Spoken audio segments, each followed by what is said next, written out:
무더운 여름철입니다. 우리 함께 예배를 통해서 하나님의 힘과 은혜를 듬뿍 받아봅시다. 나의 모습, 나의 소유, 주님 앞에 모두 드립니다. 우리 함께 찬송 드립시다.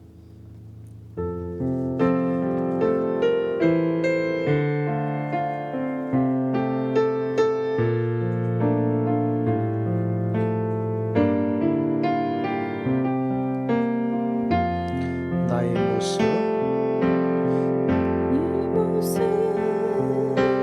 나의 소유 주님 앞에 모두 드립니다.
함께 사도신경으로 신앙 고백드립니다.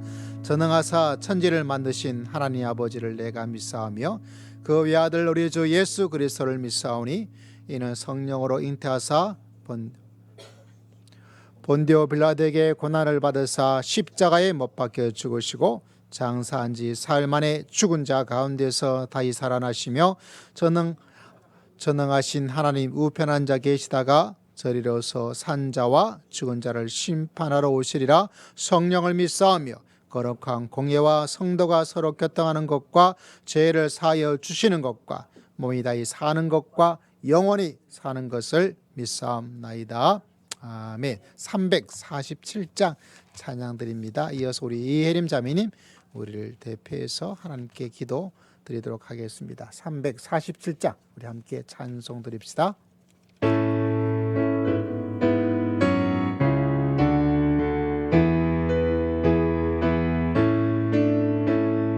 노력하신 새 땅에 들어가려면 마음의 준비 다하여 힘써 일하세. 여호수아 본받아 앞으로 가세. 우리가 할 처소는 주님 품일세. 시험 환난 당해도 낙심 말고서 마음의 걱정 버리고 힘써 일하세.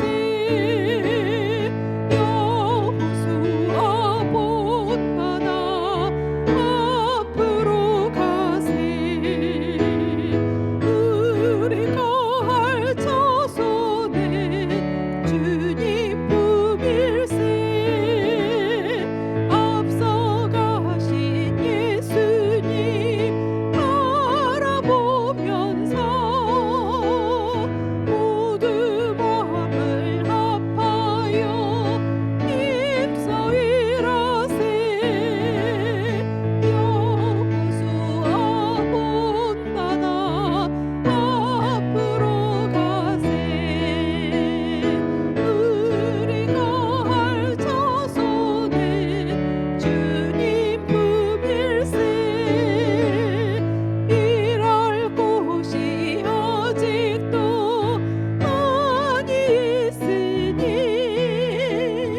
담대하게 나가서 힘써 일하세. 여호수아 본받아 앞으로 가세. 우리가 할 처소는 주님 품일세.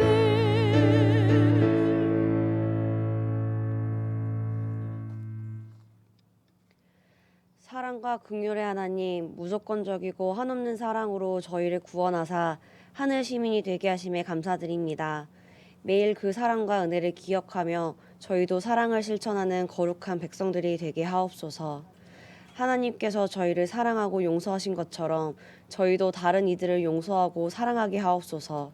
잘못했을 때 사과할 수 있는 용기, 누군가를 용서를 구할 때 받아줄 수 있는 관용의 마음을 주옵소서. 저희에게 베푸신 십자가의 은혜가 얼마나 고귀하고 아름다운가를 깊이 묵상해 봅니다. 삶에서 이웃에 대한 용서와 사랑을 통해 하나님의 마음을 더욱 알아가고 닮게 하소서. 파리올림픽이 마무리되었습니다. 올림픽 메달을 향해 수고하고 애쓰며 달려온 모든 선수들을 격려하고 축복해 주옵소서. 다음 올림픽을 향해 달려갈 선수들에게 건강과 평안한 마음을 주소서. 특별히 각 협회들이 스포츠계를 투명하고 공정하게 운영하여 선수들이 실력 향상에만 집중할 수 있는 좋은 환경이 만들어지게 하옵소서. 스포츠가 주는 감동과 희열이 그리스도의 삶에도 녹아들기 원합니다. 사랑이 머무는 교회를 위해 기도합니다. 꿈과 비전으로 가득 찬 교회 되게 하소서. 마지막 세대에 하나님의 소망이 되어 주의 시선이 머무는 곳에 저희의 사역도 머물게 하옵소서. 생동감 있는 교회, 행동하는 교회가 되게 하소서. 각 부서마다 은혜와 지혜를 주사 영혼을 살리고 민족을 살리는 사역을 하게 하옵소서. 말씀 전하시는 목사님을 위해 기도합니다. 매일 성령이 인도하시는 대로 나아가는 사역자가 되게 하소서. 누구보다도 주의 음성에 민감하게 하시고 순종하는 삶을 통해 귀감이 되게 하소서. 말씀 선포하실 때 강하고 담대한 믿음 주시고 예배하는 모든 이들이 말씀을 통해 새 힘을 얻게 하소서. 말씀이 저희를 인도하고 이끌어 가심을 믿습니다. 들은 대로 순종하고 배운 대로 행하게 하소서. 죄에 매이지 않는 한 주, 성령 충만한 한 주 되게 하옵소서. 예수님의 이름으로 기도드립니다. 아멘.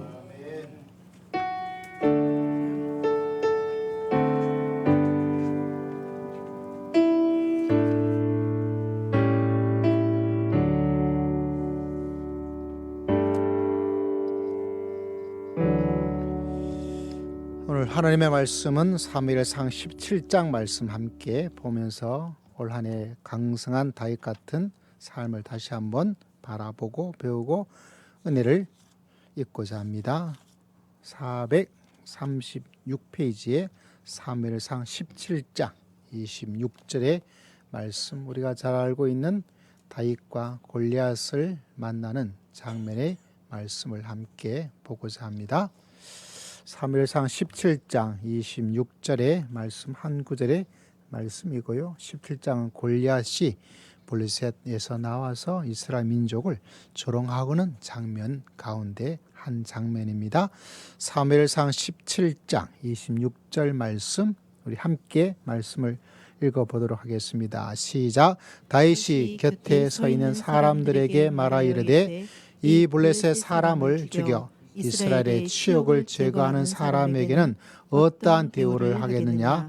이 할례받지 않은 블레셋 사람이 누구이기에 살아계시는 하나님의 군대를 모욕하겠느냐? 아멘. 오늘은 보험으로 모험으로 라는 제목으로 하나님의 말씀을 증거를 하고자 합니다.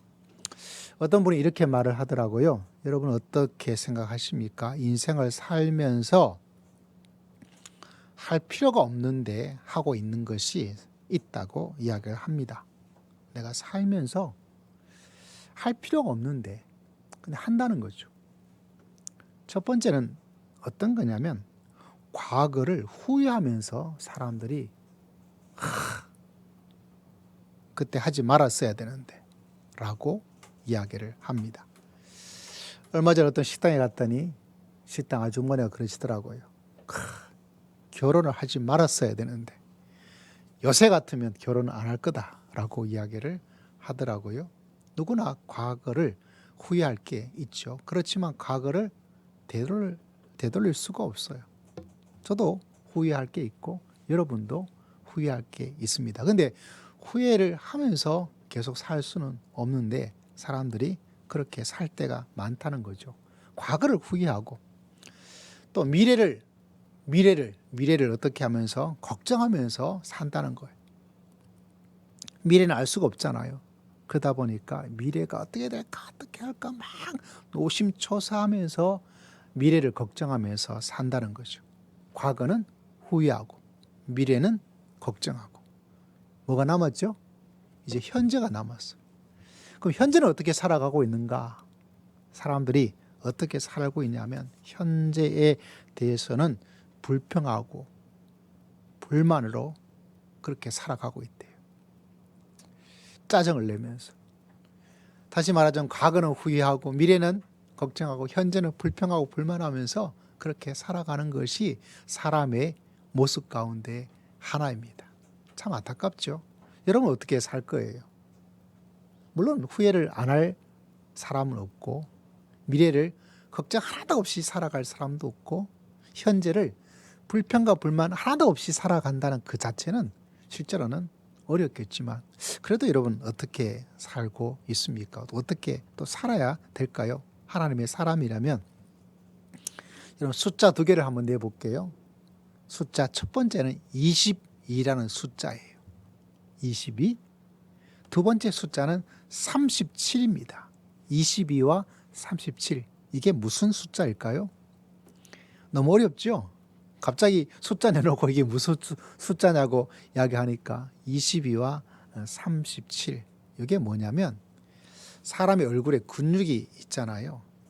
이 근육이 있는데 이 근육에 사람이 웃을 때 움직이는 근육이 있고 내가 짜증내고 화가 날 때 움직이는 근육이 있대. 그래서 22와 37은 두 가지 중에 하나입니다. 내가 얼굴이 웃고 있을 때 움직이는 근육이 있고 그 두 가지 숫자 중에 22와 37, 내가 화가 나고 짜증이 낼 때 할 때 움직이는 근육이 두 가지가 있어요. 여러분, 운동을 할 때는 근육이 많이 쓰는 게 중요한데 문제는 근육을 많이 쓰고 운동량이 많으면 내 에너지가 흘러가게 될 수밖에 없죠. 그래서 열심히 하면 해 하면서 힘들어하고 나 너무 힘들어 이렇게 사람이 하게 됩니다. 우리 반주자가 진짜 대단해요. 예.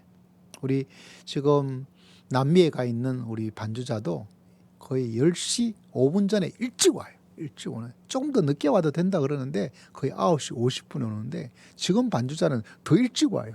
몇 시에 와요? 오늘 보니까 9시 20분 되기 전에 왔더라고요. 그렇죠? 일산에 계시는데 얼마나 일찍 일어나겠어요. 또 여자분이니까 그냥 오겠어요. 남자야 그냥 세수하고 그냥 이렇게 하고 그냥 와도 되는데 여자분들은 또 절차가 복잡하지 않습니까? 굉장히 일찍. 근데 이렇게 와서 움직이는 만큼 내 삶의 에너지가 이렇게 흘러가게 되죠. 여러분, 내 근육의 22의 22가지의 근육이 움직이는 게 37가지의 근육이 움직이는 게 내 근육이 많이 움직일수록 내가 가지고 있는 제한된 에너지가 뭐 할까요? 나가는 거예요.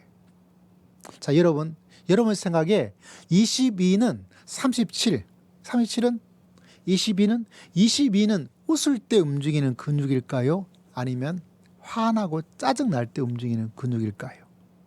37이 웃을 때 움직이는 근육일까요? 짜증내고 화날 때 움직이는 근육일까요? 머리가 좋은 사람은 계산을 할 거고 머리가 나쁜 사람은 계산하지 않을 거고 근데 여러분 상관없어요. 여러분 22은 사람이 웃을 때 움직이는 근육이래요. 그러므로 웃을 때 움직이는 근육이 화날 때 짜증날 때 움직이는 근육보다 더 작은 움직임을 가집니다. 그래서 화가 나고 짜증내고 이렇게 하면 내 얼굴에 37가지 근육이 움직이기 때문에 내 삶의 에너지가 더 많이 무엇보다 내가 웃을 때보다 웃을 때는 22가지 근육만 움직이기 때문에 내가 가지고 있는 에너지가 화날 때보다는 덜 나간다는 거예요. 더 많이 가질 수가 있다는 겁니다. 여러분 한 주간 22가지 근육을 움직이면서 웃으면서 에너지를 잘 가지고 믿음의 길을 걸어가는 행복한 주의 복된 한 주간 되시기를 주의 이름으로 축복합니다. 내가 화날 때 생각하십시오. 오늘 또 37개가 나갔구나. 내가 좀 행복하고 미소를 짓고 있다면 오늘 22가지니까 에너지가 더 있게 되겠구나. 여러분 그렇게 사람은 과거를 후회하고 현재는 불평과 불만, 짜증을 내면서 22가지 근육을 움직여야 될 텐데 37가지 근육을 움직여서 더 많은 에너지가 나가고 또 미래에 대해서 이렇게 될까 저렇게 될까 걱정하면서 자 그렇다면 우리는 어떻게 인생을 살아야 될까요?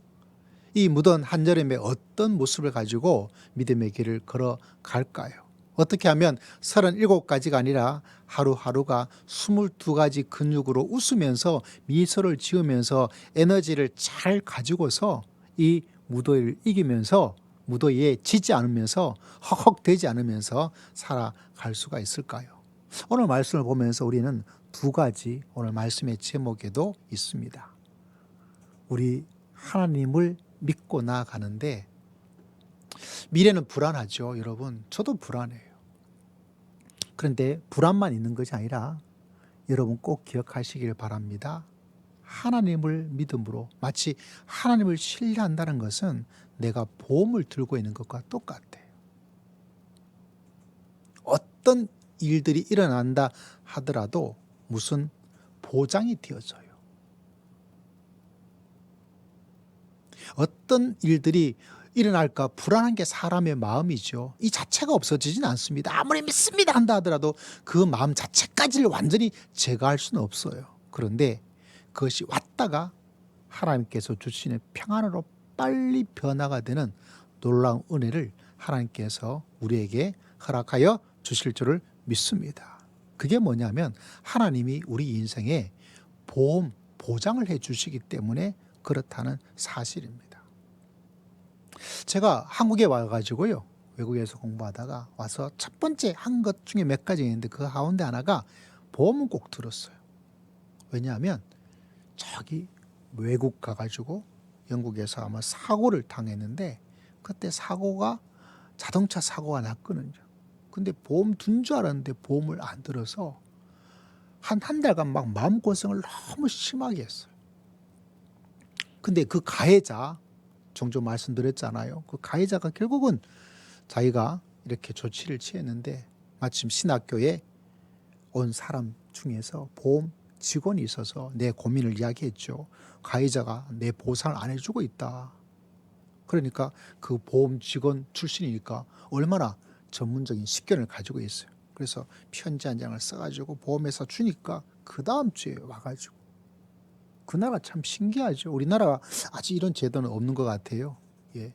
가해자가 신고하지 않고 시간을 늦출수록 어떤 일들이 피해자인 저한테 보험회사가 한 주마다 보험금을 더 많이 줘요. 그저께 금요일 날 금요 기도회를 마치고 기도를 하고 이제 가려고 핸드폰을 켜서 보니까 누가 전화가 왔더라고요. 당연히 안 받죠. 모르는 전화니까. 끝번호가 1113이더라고요. 외우기도 쉬운 번호인데 문자가 왔어요. 다른 문자 아니라 제 차를 이야기하면서 앞에 우리 교회 앞에 있잖아, 예배당 앞에 제가 박았습니다. 트렁크 쪽에 박았는데 제가 연락을 드렸습니다. 하고 뭐 그날 이미 뭐 늦었고 토요일 날 가서 보니까 트렁크 뒷짝에, 오늘 여러분 가서 한번 보십시오. 그 번호판 붙여놓은 곳에 그 위쪽에 쑥 들어가 있어요. 그러니까 어쩌다 박게 된 거죠. 어떻게 해서 그렇게 아주 쉽지 않은 곳에 박았나, 뭐 물건을 옮기다가 그게 콱 이렇게 들어가게 됐더라고요. 그 참 솔직한 사람이죠. 근데 보험이 있으니까 보험으로 이렇게 할 수가 있어요. 아마 연초에 또 제가 한번 사고가 후진하다가 살짝 어르신이 보는 거, 지나가는 걸 못 보고 천천히 가는데 탁 부닥쳐 버렸어요. 그 보험으로 50몇만가가 제가 든 보험회사에서 지불해서 처리 완료했습니다. 이렇게 이야기를 하는 거죠. 그런 사고가 나더라도 심지어 제가 운전자 보험까지 드렸어요. 혹여나 운전하다가 제가 원치 않게 사람을 사고로 사망케 하는 일이 일어나면 형사적, 변호자적 측면이 해야 되는데, 제가 원치 않았지만 목회자가 그런 데 대해서 있다면 일단 별로 보기 좋지 않죠. 그래도 최소한 보험적 조치를 해놓는 거예요. 갑자기 제가 보험 외판원이 돼버린 것 같은데, 핵심은 뭐냐? 보험을 들어놓을 때 보장이 된다는 거예요. 그래도 우리 인생에 가장 우리를 보험처럼 보장해 주시는 분이 계십니다. 그건 다른 것이 아니라 오늘 우리가 예배하고 우리가 찬양하는 하나님께서 내 인생의 보장을, 할렐루야. 여러분 그 진리를 꼭 가슴 속에 품고 여러분 주의 주시는 평안으로 믿음의 길을 걸어갈 수 있는 한 주간 되시기를 주의 이름으로 축복합니다. 제가 지난주에 책 한 권을 읽었어요. 박한수라는 목사님의 책을 한번 읽었어요. 나왔기에 제가 조금 신학이랑 공부를 많이 하다 보니까 제가 쓰고 있는 단어가 좀 어려워요.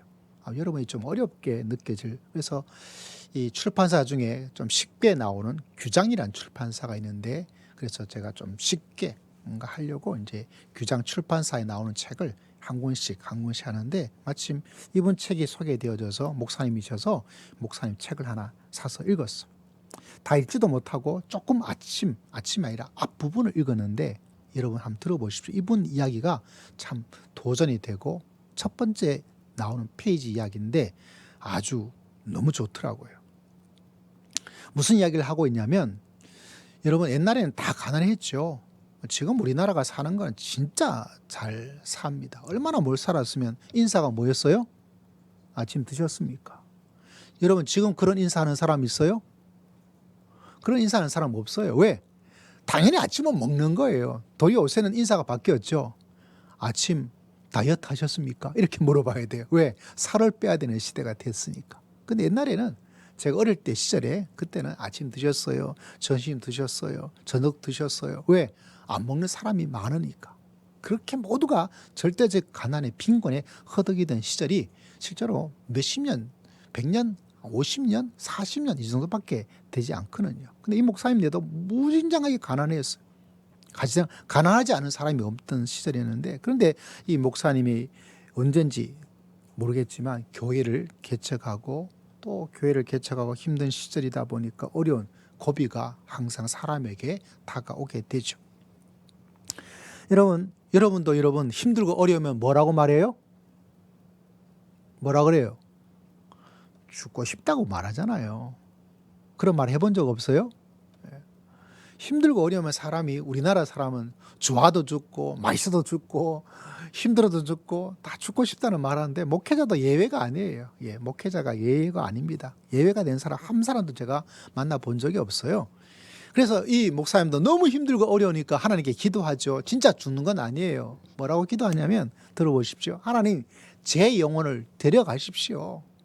왜? 자살은 안 되니까 그냥 데려가라는 거죠. 하나님 제 영혼을 데려가십시오. 정말 죽고 싶습니다. 못하겠습니다. 어렵습니다.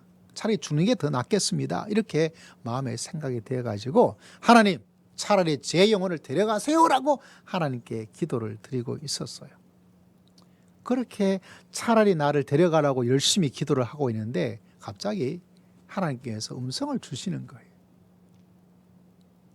뭐라고 음성을 주시냐면 너는 죽겠다고 그렇게 말을 하고 있는데 나는 죽겠다고 말을 하고 있는데 하나님께서 내가 너에게 복을 주었다는 거예요. 나는 지금 너무 힘들고 어려워서 내 영혼을 데려가 달라고 열심히 기도를 하고 있는데 하나님께서 대뜸 하는 말이 야, 너 얼마나 힘드냐 내가 너를 도와주겠다라고 말씀하지 않고 뭐라고 말씀하시냐면 내가 너에게 복을 주었다라고. 그래서 하나님께 다시 이야기를 합니다. 하나님 도대체 하나님이 저한테 무슨 복을 주었습니까? 가난하고 어려운 집안에 태어나서 지금 교회를 개척해서 진짜 너무 힘들고 어려서 내가 죽고 싶은데 제가 죽고 싶은데 차라리 제 영혼을 데려가 달라고 기도를 드리고 있는데 하나님께서 복을 주었다고 말을 하고 있는 거예요. 그래서 하나님께 물어본 거예요. 하나님 저한테 무슨 복을 주었습니까? 하나님께서 말씀하는 거예요. 하나님께서 내가 너에게 준 것이 있다. 하나님 저한테 준 게 뭐가 있습니까? 라고 하나님께 물어보는 거예요. 행복을 주었습니까? 재산을 주었습니까? 뭐를 준 게 있다고 하나님께서 주었습니까? 우리 부모님이 믿음 생활 잘해서 그 영적 유산을 제가 받았습니까? 저한테 하나님이 도대체 준 게 뭐가 있습니까? 그런데 하나님께서 그렇게 화가 나서 하나님께 말하고 있는 이 목사님에게 하나님께서 주님께서 말씀하기를 이런 엉뚱한 대답을 주시는 거예요. 내가 너에게 준 게 있는데 내가 너에게 가난을 유산으로 주었다. 뭐를 주었다고요? 가난을 주었대요. 여러분 가난 받고 싶어요? 안 받고 싶어요? 내가 주고 싶은데 받을 사람이 없어서 줄 수가 없네. 가난은 다 좋아하지를 않아요. 근데 이 목사님도 참 대단하죠. 내가 너에게 가난을 유산으로 주었다 이 말을 하니까 목사님도 화가 난 거예요. 화가 나가지고 기도하다가 그날 기도 끝 하고 그냥 기도를 마치고 기도를 안 했답니다. 그러다가 뒤늦게 깨닫게 되었답니다. 왜 하나님께서 나에게 가난을 유산을 주었다, 하나님께서 나에게 준 축복이 있다, 그건 가난이라고 말을 했는가? 그때는 화가 나가지고 기도까지 중단을 했는데 저도 그럴 때 있거든요. 도대체 기도 안 할 거예요. 여러분도 그럴 때 있죠. 근데 뒤늦게 깨닫게 된 게 뭐냐면 내가 가난을 가지고 있기 때문에 주님을 찾을 수밖에 없었고, 내가 가난했기 때문에 하나님 앞에 엎드릴 수밖에 없었고, 가난했기 때문에 교회를 개척할 수밖에 없었고, 내가 가난하기 때문에 힘들고 어렵게 살아가는 가난한 성도들을 그냥 지나칠 수 없는 목회자가 되었고, 그거를 깨닫게 되었다는 거예요. 하나님이 그래서 나에게 내가 너를 축복해 주었다. 하나님께서 나에게 준 축복이 뭡니까? 내가 너에게 가난을 유산으로 너에게 주었다. 그거를 깨닫게 된 거예요. 그래서 가난이 복이구나. 가난이 복이었구나, 나에게는. 그래서 하나님께 통곡하고 하나님께 회개하고, 하나님 저에게 가난을 복으로 주어서, 가난을 하나님께서 저에게 주어서 감사합니다 라고 감사의 기도를 드렸다고 하는 거예요. 여러분, 하나님께서 이렇게 가난으로 살아가는 사람, 한 목회자 한 사람에게도 그분은 보험이 되시는 거예요. 그분의 인생을 보장해주고 보호해주고 책임져 주시는 놀라운 역사를 만나게 됩니다. 그러므로 여러분, 이 세상 사람들은 여러분 과거를 막 하면서 후회를 하고, 현재 불평과 원망과 분노로 막 차서 막 살아가고, 미래에 무슨 일이 일어날지 불안 속에서 살아가지만, 믿음의 사람은 그 차원을 뛰어넘는 하나님의 사람으로 믿음의 길을 걸어갈 수 있는 여러분 모두가 다 되시기를 주의 이름으로 축복합니다. 왜 그렇습니까? 하나님께서 내 인생의 보험이 되시기 때문에 그래요. 여러분, 혹여나 과거를 보면서 나는 왜 이런 집안에, 왜 나는 이런 이런 거에 후회하고, 지금 내가 불평하고 원망하고 37가지의 근육을 사용하고 있다면, 또 혹여나 내가 이런 일이 어떻게 될까 불안과 초조와 그 속에 살고 있다면, 여러분, 그것이 아니라 믿음의 사람은 늘 하나님께서 나를 인도해 주시고, 나를 책임져 주시고, 나를 보호해 주시고, 나를 인도해 주실 줄을 믿습니다. 그 믿음으로 믿음의 길을 걸어갈 수 있는 여러분 모두가 되시기를 주의 이름으로 축복합니다. 그래서 여러분, 믿음으로 살아간다는 것은 하나님께서 나를 책임져 주시고, 하나님이 나의 보험이 되어 주신다. 나의 보험이 되어 주신다. 믿으시기를 주의 이름으로 축복합니다. 그 사실을 늘 마음속에 기억하고 살아가는 사람이에요. 혹여 여러분이 후회로 살아가고 있는 인생이 있다면, 하나님을 바라보고 후회를 멈출 수 있는 여러분 모두가 되시기를 주의 이름으로 축복합니다. 지금 내 삶에 대해서 불평과 원망으로, 짜증으로, 분노로서 37가지 얼굴 근육을 사용하고 있어서 스스로 내 자신의 삶의 에너지를 계속해서 돈을 길바닥에 뿌리는 것처럼 내 에너지를 길바닥에 뿌리고 있는 사람이 있다면, 여러분, 하나님이 내 인생에 보험이 되신다는 사실로 불평과 원망을 멈추고 미소로서 하나님을 찬양하면서 믿음의 길을 걸어갈 수 있는 여러분 모두가 되시기를 주의 이름으로 축복합니다. 사람은 미래에 대해서 늘 불안할 수밖에 없어요. 성공할지 실패할지, 인정받을지 인정받지 못할지, 이 계획이 잘 될지 안 될지. 그러나 여러분, 하나님이 내 인생의 책임자가 되시기에 설사 내가 안 된다 할지라도, 잘 안 된다 할지라도 나를 책임져 주시는 분이 계십니다. 누가 책임져 주실까요? 나를 인도해 주시는 분이 계십니다. 누가 인도해 주실까요? 바로 하나님께서 마치 보험 들은 것처럼, 내가 사고가 난다 하더라도 그 사고에 대한 모든 보험은 보험회사가 다 줍니다. 하물며 살아계신 하나님께서는 어떠한 모습으로.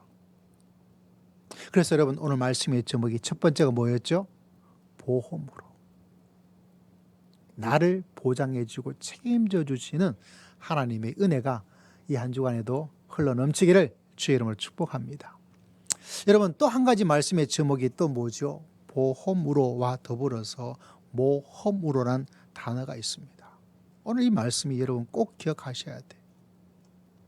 후회하고 살아가는 사람들, 원망하고 불평으로 살아가고 있는 사람들, 불안과 염려로 이렇게 할까 아무것도 못하고 있는 사람들, 내가 내 인생을 하나님께서 보호해 주시고 책임져 주신다는 사람의 확신을 가지고 있다면, 또 한 가지 믿음의 길은 여러분 바로 모험이란 단어예요.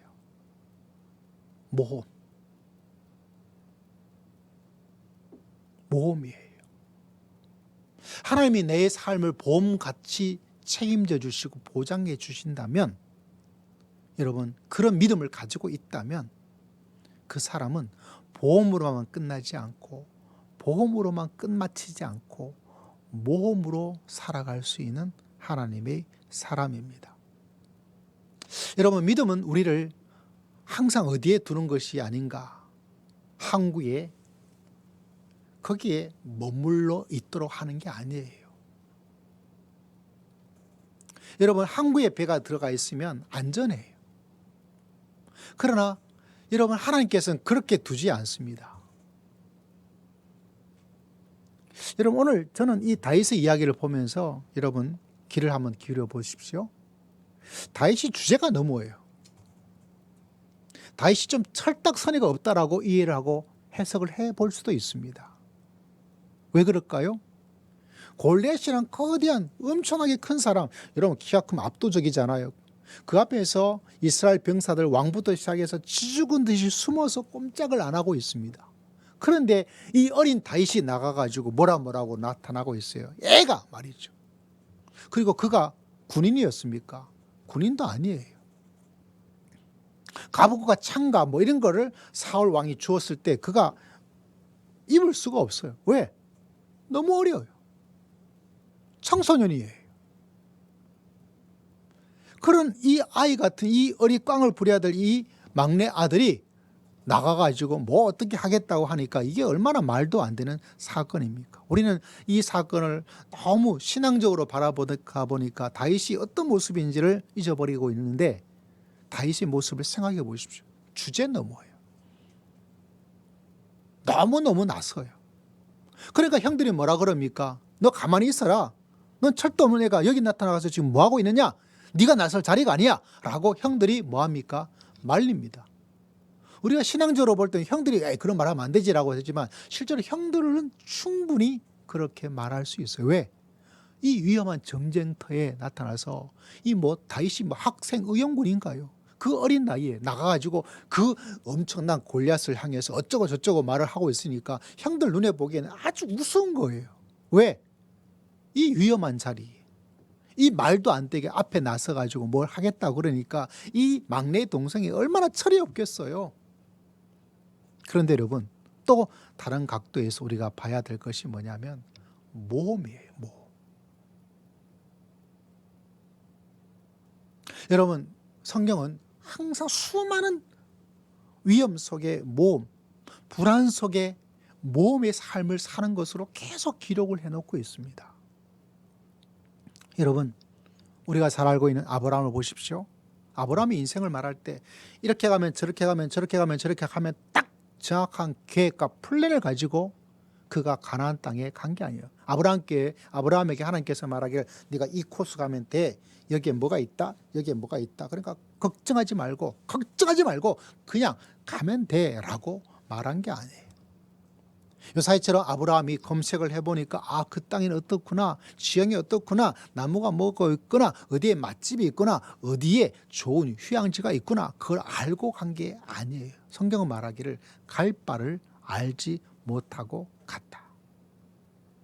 시리아한테 물어보더라도 대답이 없어요. 시리아 가나안 땅에서 알고 있는 건 나한테 말 좀 해봐라 라고 말을 한다 하더라도 시리아는 대답이 없어요. 여러분 그것이 바로 모험이에요. 그런데 보험을 들어주시는 그 하나님을 믿었기 때문에 내가 갈 바를 알지 못하는 미지의 세계지만은 어떻게 합니까? 갈 바를 알지 못하고 가는 거예요.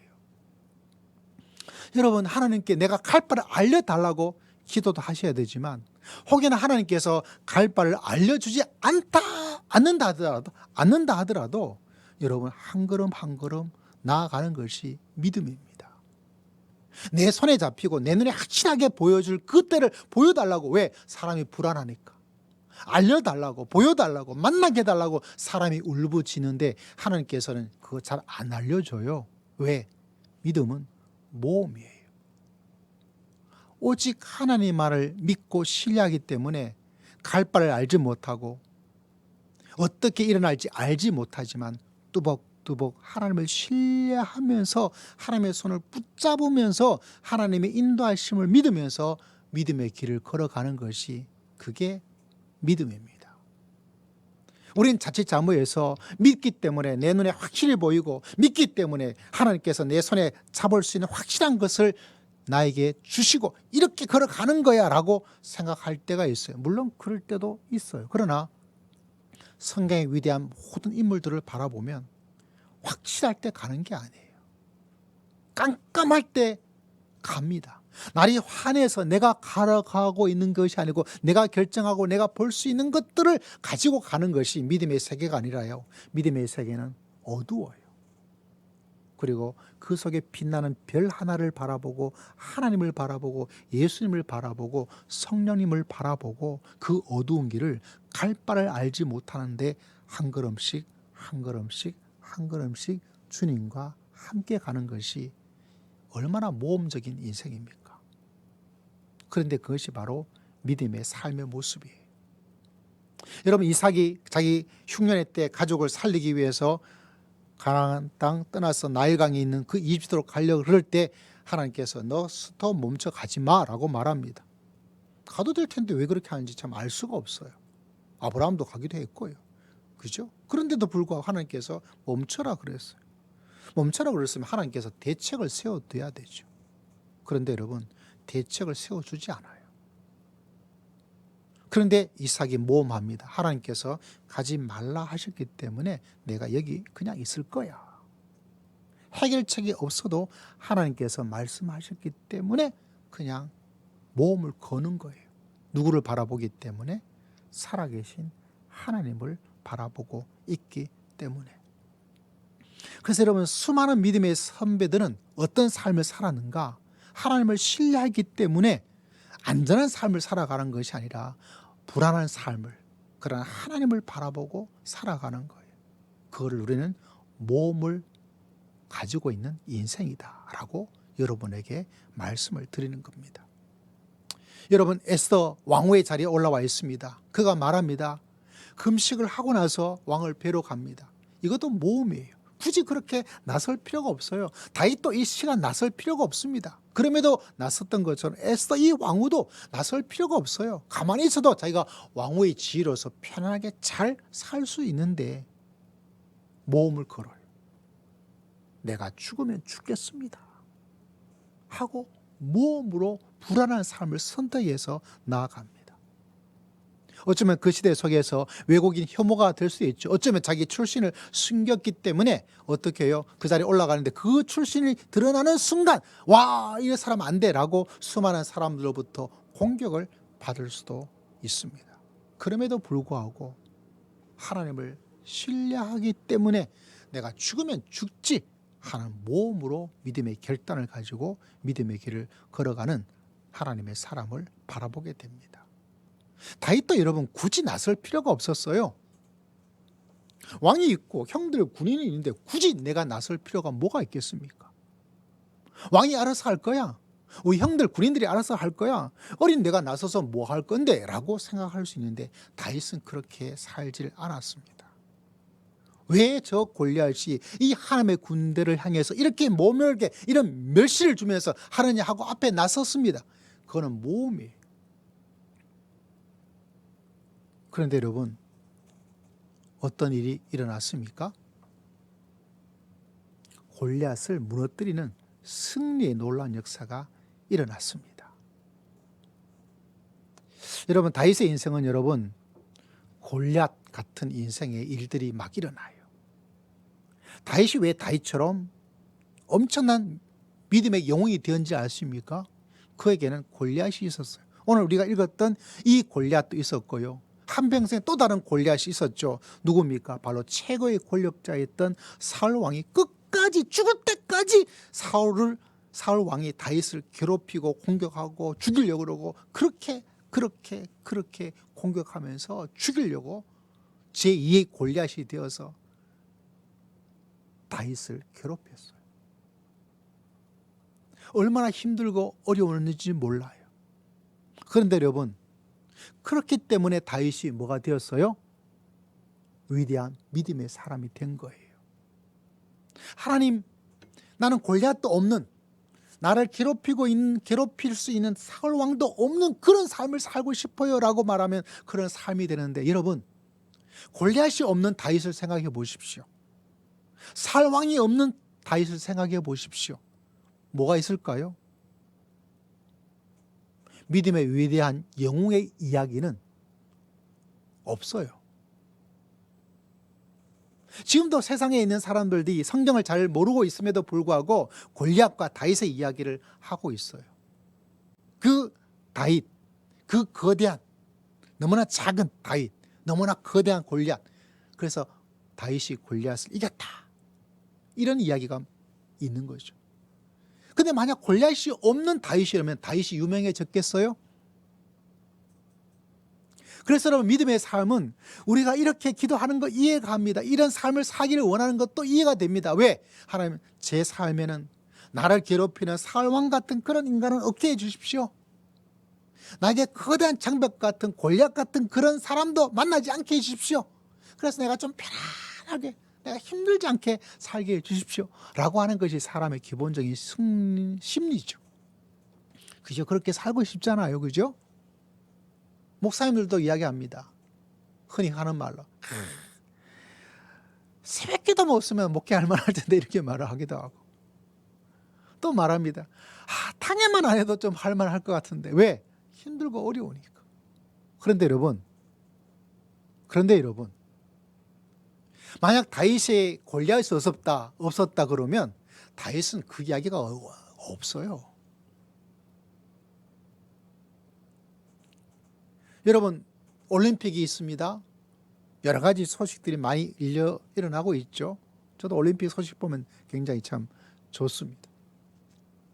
여러분, 올림픽 있어야 될까요? 없어야 될까요? 올림픽이 있으니까 그동안 전혀 몰랐던 비인기 종목이었던 양궁에 뭐 누가 어떻다, 총 쏘는 사람 누가 어떻다, 태권도가 어떻다, 저런 선수가 있었구나 라는 스토리가 우리에게 주목을, 올림픽 때만이라도 반짝 인기를 끌게 되는 거예요. 이 올림픽이 없으면 어떻게 될까요? 축구 손흥민 선수, 배구 김연경 선수, 야구의 김하성 선수, 몇몇 인기에 유명한 사람. 여러분, 그런데 여러분, 올림픽에 우리나라 야구 없어요. 못 가요. 인기만 있었지 실력이 안 되는 거예요. 축구 손흥민 선수 잘합니다. 그러나 축구 올림픽 때 이번에 뭐 했죠? 못 갔어요. 그 인기 있는 스포츠는 그곳에 가지를 못합니다. 그러나 우리가 흔히 말하는 비인기 종목의 그 서러움이 어디서 올림픽이란 그 올림픽에 올라가기가 쉬운가요? 쉽지 않습니다. 우리가 잘 알잖아요. 얼마나 많은 피와 땀을 쏟아부어야. 여러분, 배드민턴의 그 선수 붕대 감고 있는 거 보셨죠? 부상은 달고 사랑, 그거 참 안타까워요. 그 사람만 아니라 다 모든 선수가, 태권도 선수도 보니까 다 부상을 가지고, 역도 선수도 보니까 또 다 부상을 가지고, 그런데 그걸 이기고 나아가면서 올림픽에서 메달을 따는 거예요. 그때 사람들이 와 하고 바라보는 것이죠. 뭐라고요? 그건 모험이에요. 모험. 믿음의 길을 걸어가면서 여러분, 우리가 꼭 기억해야 될 것이 뭐냐면, 나에게 골리앗이 있어야 돼요. 우리 인생은 자꾸 골리앗이 없는 인생, 그래서 편안하게 살고 싶은 인생, 물론 그렇게 살아가는 것이 사람의 기본적인 마음인데, 문제는 여러분, 그렇게 살아가면, 골리앗 없이 살아가면, 골리앗 없는 인생을 살아가면 뭐도 없어요? 믿음의 위대한 승리도 없어요. 여러분 믿음의 길을 걸어갈 때 어떤 분이 이런 말을 했는데 참 마음에 공감이 갔습니다. 믿음 생활에 재미가 없는가? 믿음 생활에 무기력한가? 그거는 바로 모험을 안 하기 때문이다. 올림픽에 승리가 없는가? 그거는 올림픽에 출전을 하지 않기 때문이에요. 배를 타고 나가서 그 속에서 엄청난 어떤 놀라운 광경을 볼 수가 없는가? 항구에만 계속 있으니까. 나는 여기가 좋사오니 여기 있겠습니다 라고 하니까 아무 감동도 승리도 기쁨도 없는 거예요. 그래서 여러분 모험을 가지고 있지 않으면, 골리앗 같은 사람이 없으면, 사울처럼 그런 것이 없으면 여러분 신앙생활은 무기력해져요. 그래서 여러분 골리앗 하나 정도는 내 가슴에 품고 있어야 됩니다. 여러분 하나님께 이 골리앗을 없게 해달라고 기도할 수 있는 거 인정을 합니다. 그러나 꼭 기억하셔야 돼요. 내가 진정한 하나님으로 말미암아 살아가는 하나님의 사람으로 위대한 믿음의 이야기를 만들려고 하는 사람들은 골리앗을 무서워할 필요가 없어요. 도리어 여러분에게 필요한 것은 골리앗입니다. 골리앗이 있어야 신앙의 무기력함과 신앙의 재미와 신앙의 모든 것들을 다 얻을 수가 있는 거예요. 그런데 이거 없으면, 이거 없는 곳만 골라가요. 이거 없는 곳에만 찾아가요.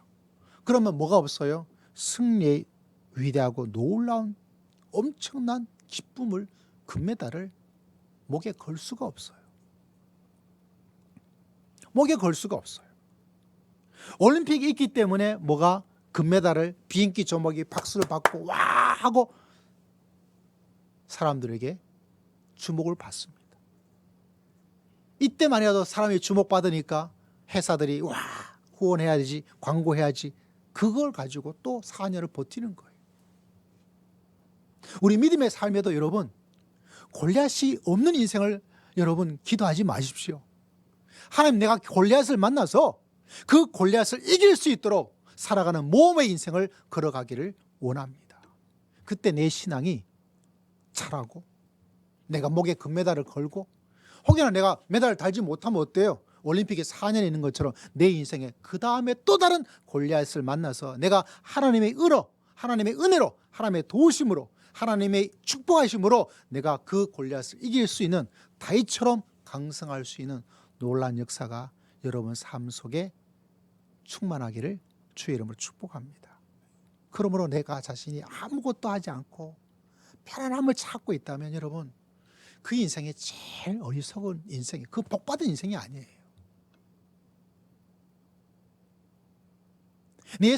내 인생 속에 골리앗같이 어려움과 사명과 소명과 뭔가 해야 될 어떤 계획 자체가 없다 그러면 여러분 하나님의 역사하심도 여러분에게 일어날 수가 없어요. 왜? 하나님께서는 우리를 보장해 주시는 분이고 그 모험 속에서 하나님께서 사람이 이룰 수 없는 위대한 승리를 만들어 갈 수 있도록 하나님께서 역사해 주실 줄을 믿습니다. 그러나 골리앗이 없는 곳을 찾아가고 골리앗이 없는 인생을 살고 골리앗이 없는 곳만 가다 보니까 하나님을 그냥 묶어두는 거예요. 하나님 그냥 계십시오. 제가 그냥 골리앗 없이. 그래서 여러분 믿음의 눈을 뜨게 되면 내 인생의 골리앗, 하나님, 내가 골리앗을 만나서 하나님의 은혜와 하나님의 도우심으로 그 골리앗을 이기며 살아갈 수 있는 믿음의 금메달을 딸 수 있도록 하나님 역사하여 주시옵소서. 혹여나 지금의 여러분의 인생이, 하나님 내 남은 인생이 골리앗처럼 힘들고 어려운 일 없는 인생이 되게 해 주십시오라고 생각하고 있는 사람이 있는데 그게 가장 어리석은 거예요. 가장 신앙생활을 못하고 있는 겁니다. 믿음의 길은 모험이에요. 모험.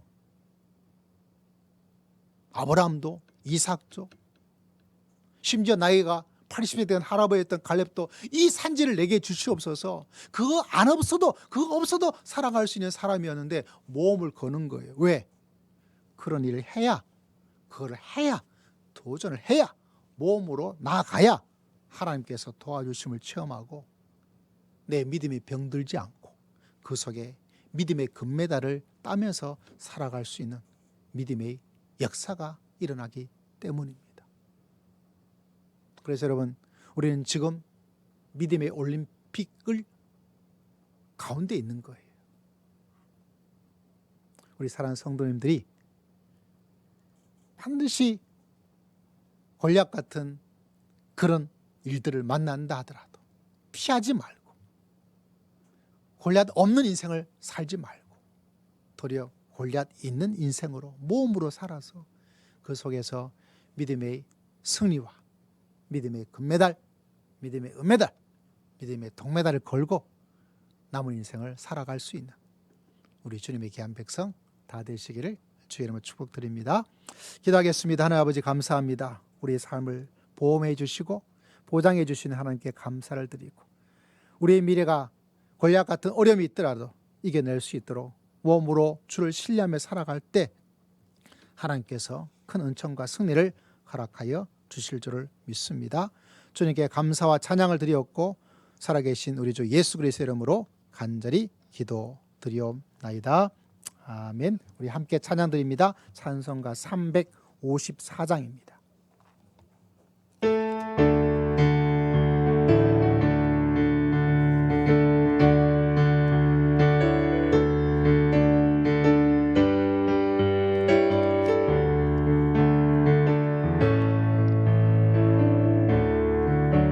주를 앙모하는 자 올라가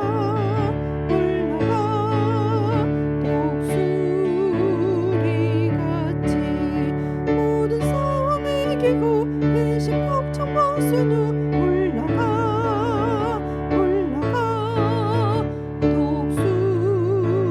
독수리같이 주 앙모하는 자, 주 앙모하는 자, 주 앙모하는 자 늘 강건하리라. 주를 앙모하는 자 걸어가 고단치 않네. 길을 잃은 양들을 두루 찾아다니며 걸어가 고단치 않네. 주 앙모하는 자, 주 앙모하는 자, 주 앙모하는 자 늘 강건하리라. 주를 앙모하는 자 달려가 비군치 않네. 천성문을 향하여 면류관을 얻도록 달려가 비군치 않네. 주 앙모하는 자, 주 앙모하는 자, 주 앙모하는 자 늘 강건하리라. 주를 앙모하는 자 올라가 독수리같이 은혜 안에 뛰놀며 주의 영광 보리라. 올라가 독수리같이 주 앙모하는 자, 주 앙모하는 자, 주 앙모하는 자 늘 강건하리라. 하나님 아버지, 감사합니다. 주 앞에 귀한 예물로 하나님을 예배하며 경배합니다. 우리의 모든 예물을 받으시고 또 이 한 주간 하나님의 인도하심과 하나님의 채워주심과 하나님의 붙잡아주심으로 살아가기에 부족함이 없도록 하나님께서 역사를 더하여 주시고 응답해 주실 줄을 믿습니다. 주일의 귀한 예물을 주님께 올려드립니다.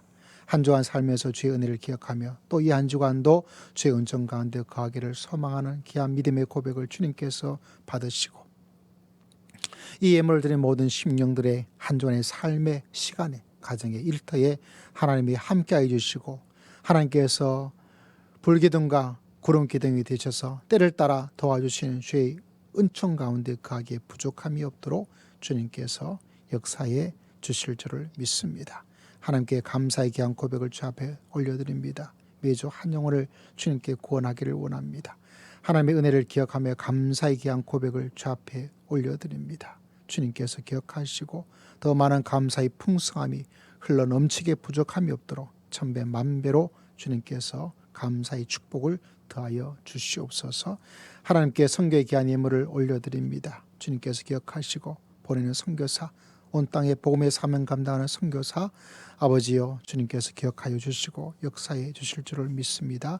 건축의 귀한 예물을 주님께 올려드립니다. 주님 받으시고 필요한 예배당으로 새롭게 인도하여 주시옵기를 아버지 앞에 간절히 기도합니다. 주 앞에 금식하며 기도하였습니다. 우리의 기도를 들으시고 이 땅에 많은 기아로 허덕이는 사람들에게 하나님 아버지 먹고 사는 삶의 문제를 주님께서 해결해 주시는 귀한 통로로 사용하여 주시옵기를 원합니다. 11조를 주 앞에 올려드립니다.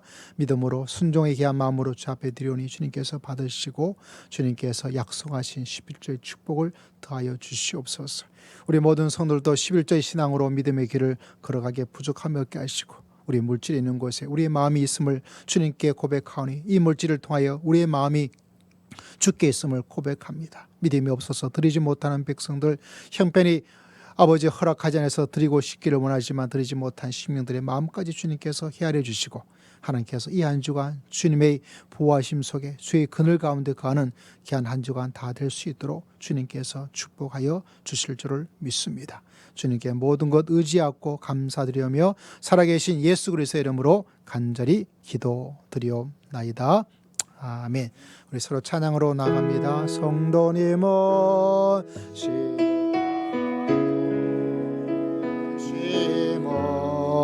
나무라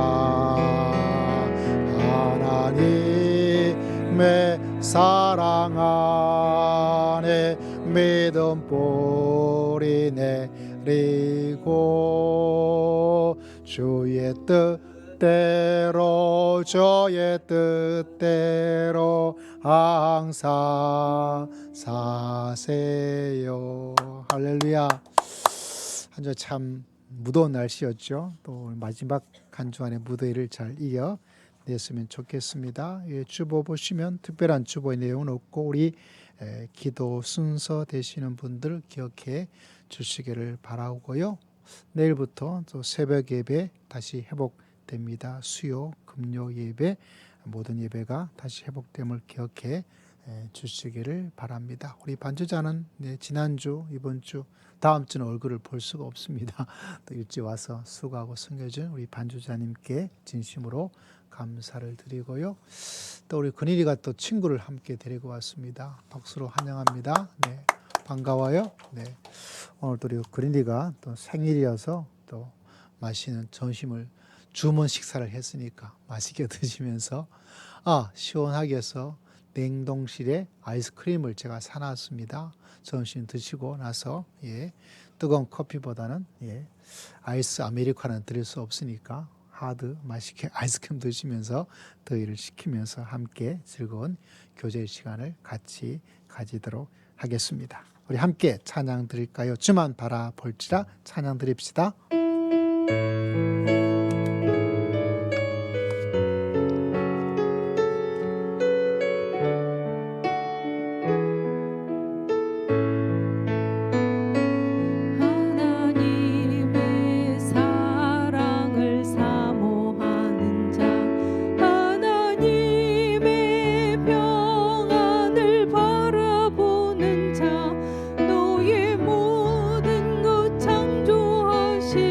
우리 주님이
하나님인 자 한 그로서 언제나 너에게 기울이시니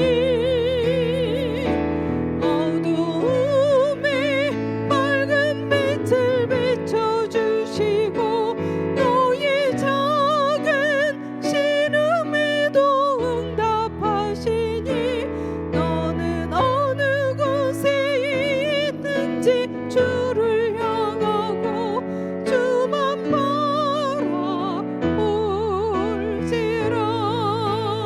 주만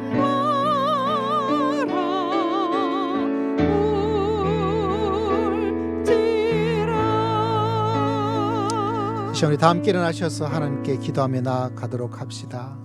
여러분, 과거를 후회하는 인생들 속에서, 현재를 불평과 불만으로 살아가는 인생 속에서, 그리고 미래에 대한 불안 속에서 살아가는 우리들에게 하나님은 우리의 보험이 되어주시고, 하나님을 신뢰함으로 모험에 갈 바를 알지 못하는 가운데 걸어가면 주님께서 다 인도하시고 책임져 주실 줄을 믿습니다.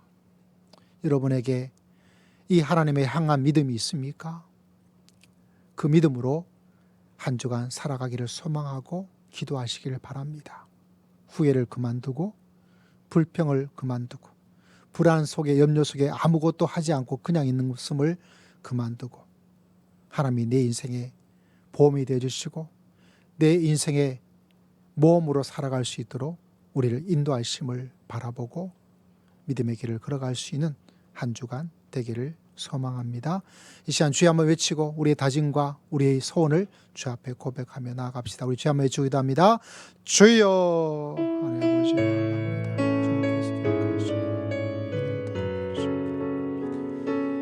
아버지 하나님께서 기억하시고 좀더 대표주셔서 아버지 하나님 놀라운 질 가운데 가게 부족하게 하시고 우리 모든 성도들이 아버지 앞에 나가게 부족하게 하시고 아버지 계시고